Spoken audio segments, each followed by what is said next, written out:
የዛሬ 27 ዓመት ቦርደር የተሰኘውን ፊልም አይተን ነበርም። የ1997ቱ ቦርደር የተሰኘው ፊልም ትዝታውን ይዛችሁ ላደጋችሁና አዲስ ትውልድ ለሆናችሁ የህንድ ፊልም አፍቃሪያን አስደሳች ዜና አለን።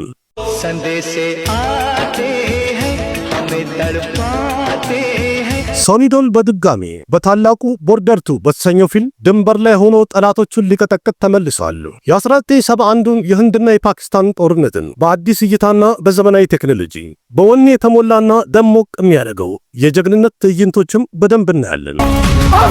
ድምጻችን የት መድረስ አለበት? ላሆር ድረስ። ልብ የሚነኩ የፍቅርና የቤተሰብ ታሪኮችም ቸካ አድርጎ ይዟል።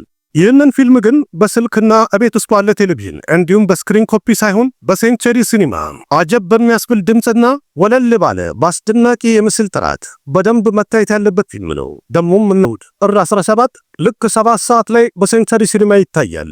ቀድማችሁ ቡክ የምታደርጉ እንዳይሞላባችሁ ስለሚጠቅማችሁ ስክሪን ላይ በተጻፈው አካውንት ክብሮም ብርሃኔ በሚል ስም 400 ብር ገቢ በማድረግ ቀድማችሁ ቦታ መያዝ ትችላላችሁ። እንዳይሞላባችሁ ቡክ ብታደርጉ የተመረጠ ነው።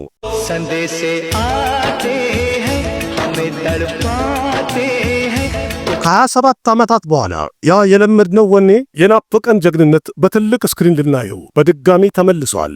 ሀገር ስትጣራ ጀግና ይመለሳል። ቦርደር ክፍል 2 የጀግንነትን ትርጉም በሲኒማ ስክሪን በድምቀት ይመልከቱ። ሶኒዶልም ከነሙሉ ቁጣው በድጋሚ ተመልሷል። እሁድ ጥር 17 7 ሰዓት ላይ በሴንቸሪ ሲኒማ አይቀርም። ቀጠሯችሁን ከኛ ጋር አድርጉ። አንድ ላይ ፈታ ዘና እንላለን። መልካም መዝናኛ ለሁላችሁ። አንድ ወታደር ድንበር ማለት የሀገር ካርታ ላይ የተሰመረ አንድ መስመር ብቻ አይደለም። እንደውም ይሄ አንድ ቃል ነው፣ ለሀገሩ የሚገባው ቃል ነው። ይህንን ድንበር አልፎ ማንም ሰው እንዳያልፈው ቃል የሚገባበት ማለት ነው። ጠላትም ሆነ የጠላት ጥይቶች የነሱ እርኩስ ሐሳብም ጭምር። ስለዚህ ዛሬ ምንም ነገር ቢፈጠር ይህንን ቃልኛ እንዲሰበር አናደርግም። መሳሪያ ብቻ ሳይሆን በድፍረት ነው ድል መንሳት የምንችለው። ያ ድፍረት አላችሁ? አዎ አለቃ። ያ ድፍረት አላችሁ?